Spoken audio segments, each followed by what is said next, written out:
10 বছর গবেষণা করে জানতে পারলাম 2 প্রকার পুরুষ মেয়েদের কখনো বুঝতেই পারে নাই। 1 বিবাহিত পুরুষ, 2 অবিবাহিত পুরুষ।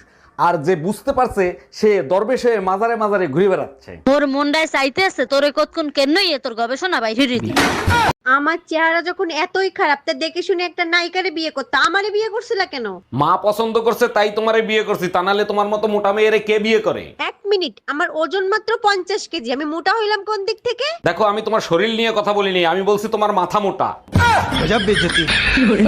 ডাক্তার, আমার বউয়ের এখন কি অবস্থা? তার জ্ঞান কি ফিরছে? ও মাই গড, এগুলো কি বলেন আপনি? আপনার বউ কি অজ্ঞান ছিল? হ্যাঁ, একসাথে অনেক টাকা দেখে অজ্ঞান হয়ে গেছে, তারপরেই তো আপনার কাছে নিয়ে আসছি। বলেন কি, তাই নাকি? আমি তো তার পোস্টমর্টেম করে ফেলছি। আজকে প্রমাণিত হইলো তোমার বংশটাই হলো পাগলের বংশ। একটা বাজে কথা বলবা না। কিভাবে প্রমাণিত হইলো আমরা পাগলের বংশ? তোমার বোন রে নিয়ে গেছে আম পারতে, লিসু লিসু কই এসিল যাচ্ছে। তার আগে বলো তোমারে লুঙ্গি পরে আম গাছে উঠতে কইছে কিডা? আচ্ছা, তুমি পরের জন্মে কোন প্রাণী হয়ে জন্মাতে চাও? কুকুর। ও, তার মানে তুমি তোমার জীবনের কোনো পরিবর্তনই চাও না। হ্যাঁ টুম্পা, আমার অফিসের সময় হয়ে গেছে, তাড়াতাড়ি নাস্তা দাও। এই শোনো, আজকে অফিস থেকে আসার সময় আমার জন্য একটা কুত্তার বাচ্চা নিয়ে আসবা। প্রতিদিন এক একটা করে ডিমান্ড, এখন কুত্তার বাচ্চা দিয়ে কি হবে? তুমি অফিসে চলে গেলেও তোমাকে যেন মিস না করি তার জন্য। Bye bye, tata. আমার মতন বউ পাইছো, এটা তো তোমার 14 গোষ্ঠীর কপাল। আমার শ্বশুর শাশুড়ির কর্মফল হইলা তুমি, আর ভোগ করতেছি আমি। ঠিকই বলছো, আমি বাবা মায়ের রাজকুমারী। তোমারে বিয়ে করে জাহান্নাম বানাইছি আমি। তোমারে কি খালি খালি মারি? মায়া, এবার ঈদের বিরিয়ানি কি তুমি রান্না করবা না অন্য কাউরে দিয়ে রান্না করাবা? বিয়ের 25 বছর ধরে তো আমি ঈদের বিরিয়ানি রান্না করতেছি, অন্য কাউরে দিয়ে কি করাইছি? তবে এটা মানতে হবে 25 বছর পরে হলেও তোমার রান্না একটু চেঞ্জ আসছে। বলো কি, তাই নাকি? আগে থেকে রান্না একটু স্বাদ বেশি হয়, তাই না? আরে না, আগে খাবারে কালা চুল পাইতাম, এখন সাদা চুল পাই। ম্যাডাম, সবাই ঈদের ছুটি দিচ্ছেন, আমার ঈদের ছুটি দেন নাই কেন? সবাই তো মুসলমান, তাই তাদের ছুটি দিছি। আপনি তো হিন্দু, আপনি ছুটি নেবেন কেন? 1 মিনিট ম্যাডাম, কলেমা তাইয়েব লা ইলাহা ইল্লাল্লাহু মুহাম্মাদুর রাসূলুল্লাহ। আচ্ছা ঠিক আছে, আমি বুঝতে পারছি। আপনার নাম বলেন। শেখ মোহাম্মদ শাহরিয়ার আয়াতুল্লাহর অরুণ কর্মকার। সত্যি করে বলো, এই বাচ্চা কার? 3 মাসে কারো বাচ্চা ডেলিভারি হয়? তুমি আমারে বিয়ে করছো কয় মাস হইছে? 3 মাস। আমি তোমারে বিয়ে করছি কয় মাস হইছে? 3 মাস। বাচ্চার ডেলিভারি হইছে কয় মাসে? 3 মাসে ডেলিভারি হয়েছে। তাইলে হইলো না 9 মাস? ও আচ্ছা। ঈদের মার্কেট তো করে দিলা না, ঈদের ছুটিতে কোথাও ঘুরতে নিয়ে যাবা? যেসব দেশে যুদ্ধ চলতেছে সেই সব দেশে যাবা, তাইলে চলো। ঈদের মার্কেট করে দিবা না, কোথাও ঘুরতে নিয়ে যাবা না, তাহলে কি এবার ঈদ হবে না? অবশ্যই করবা, 3য় বিশ্বযুদ্ধ লাগলে জান্নাত জাহান্নামে গিয়ে ঈদ করবা।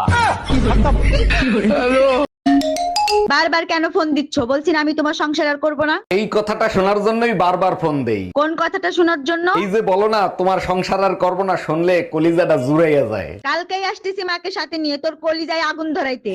हम इसका पति है, हमको सिर्फ। আরে ভাবি, অনেকদিন ধরে আপনাদের বাসা থেকে ঝগড়ার আওয়াজ পাই না, সবকিছু ঠিক আছে তো? আরে অরুণ ভাই, রমজান মাস চলতেছে না, তার জন্য ঝগড়া হচ্ছে না। দেখছেন, এইটাই প্রমাণিত হলো যে রমজান মাসে শয়তান আপনাদের ঘরে ভর করে নাই। ঈদের বাকি কয়দিন, এখন যদি ঝগড়া করি আপনার ভাই কি আমার ঈদের মার্কেট কইরা দিবে? অরুণ ভাই, শুনলাম ভাবিরে নাকি আপনি ঈদ সালামিতে 10,000 টাকা দিছেন। মেয়েদের পেট এত পাতলা হয়, কোনো কথা পেটে রাখতে পারে না। জি ভাবি, ঠিকই শুনছেন। কি কপাল করে আইছে ভাবি, আপনার ভালোবাসা দেখলে সত্যি হিংসা হয়। আরে কিসের ভালোবাসা, ও তো হুজুর বলছে বউরে ঈদ সালামি 10,000 টাকার নিচে দিলে পরের জন্মে তার সাথেই বিয়ে হবে। এই তোমারে বলছি না রমজান মাসে আমার সাথে দেখা করতে আসবা না, আসছো কেন? তোমাকে না দেখে কেমনে ঈদ করব, তাই তো তোমাকে দেখতে আসছি। আমাকে দেখে ঈদ করতে হবে কেন? সবাই ঈদের চাঁদ দেখে ঈদ করে, তুমিও করবা। চাঁদকে বিশ্বাস করি না, মেঘে লুকোতে পারে, তুমিই তো আমার ঈদের চাঁদ। बाबू। ভাবি, ঈদের অনেক অনেক শুভেচ্ছা রইলো। ঈদ মোবারক। অরুণ ভাই, ঈদ মোবারক। শুধু ঈদ মোবারক দিলে হবে না, ঈদ সালামিও দিতে হবে। ঈদ সালামি তো নিয়ে আসছি, কিন্তু দেওয়ার কোনো সুযোগই পাচ্ছি না। সালামি দিতে আবার সুযোগ লাগে নাকি? দিয়ে দিলেই হয়। ঈদ সালামি নিতে হলে কোলাকুলি করতে হয়, আসে নাকি কোলাকুলি করি। মায়া, ঈদের জন্য একজোড়া জুতো পছন্দ হয়েছে, 5,000 টাকা দাম, কিনবো?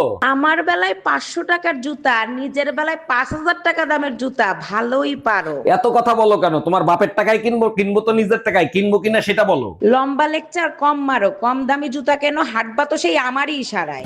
गजब बेइज्जती।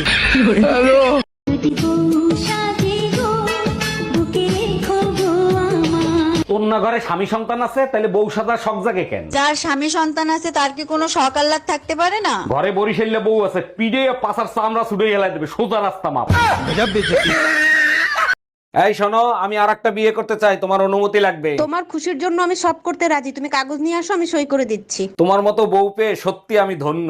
আচ্ছা শোনো, সেকেন্ড হ্যান্ড পিস্তল কি 8-10 হাজার টাকায় পাওয়া যাবে?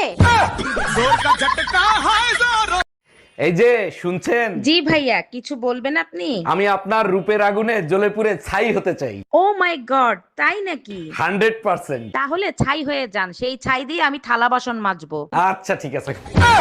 আচ্ছা, রমজান মাসে তো আল্লাহ সব শয়তান কয়েদ করে রাখে, তাই না? হ্যাঁ, যারা নামাজ রোজা করে তাদের ধারে কাছেও শয়তান আসতে পারে না। আমি তো নামাজ রোজা করি, তাহলে তোমারে আল্লাহ সাইডে দিছে কেন? মাগরিবের আজানটা শেষ হোক, তারপরে বুঝতে পারবা কেন। অরুণ ভাই, গরমের সিজন গুলো চলে আইছে, আপনি তো গরম সহ্য করতে পারেন না, একটু সাবধানে থাকেন। আমনে কি চোখের মাথা খাইছেন? চোখকে দেখেন না গরমের লেগে মুই যে নতুন ট্রাউজার কিনতে লই আইছি। হ্যাঁ তো মুই দেখছি ট্রাউজারের দড়ি যে বাইরেই রয়েছে, ভিতরে হান্দান নাকা। আবারও বলদা মাতারিকে মতো কথা কইলেন। ট্রাউজারের দড়ি যদি মুই ভিতরে ঢুকাই, ভিতরে যে আছে হে যদি গলায় দড়ি দিয়ে মরে।